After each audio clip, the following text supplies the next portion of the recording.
في مشهد أثار دهش سكان أحد المنازل في مدينة فوكيت التايلاندية، فوجئت عائلة بوجود ثعبان ضخم يتجول داخل حديقتها، قبل أن تتحول عملية إخراجه إلى مهمة صعبة تطلبت تدخل فريق دعم إضافي بسبب حجمه الهائل.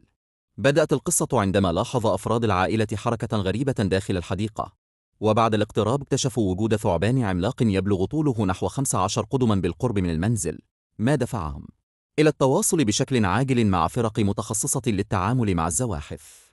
وعند وصول فريق الإنقاذ، كانت المفاجأة أن حجم الثعبان جعل عملية السيطرة عليه ونقله أكثر صعوبة مما توقعوا، حيث لم تكن المعدات المتوفرة كافية للتعامل مع هذا الزاحف الضخم.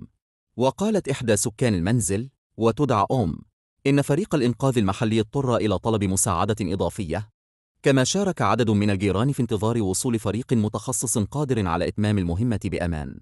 وأظهرت مقاطع الفيديو لحظات مثيرة خلال عملية الإنقاذ، حيث تعاون 3 أشخاص للسيطرة على الثعبان العملاق ونقله بحذر قبل وضعه داخل كيس خاص تمهيداً لإبعاده عن المنطقة السكنية وإطلاقه في بيئته الطبيعية.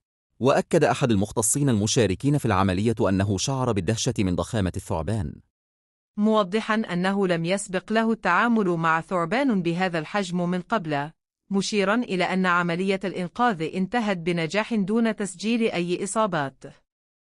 ويعتقد أن الثعبان ينتمي إلى فصيلة الثعابين الشبكية، التي تعد من أكبر أنواع الثعابين في العالم، وتنتشر بشكل واسع في مناطق جنوب شرق آسيا، حيث تعيش في الغابات والمستنقعات والمناطق القريبة من المياه.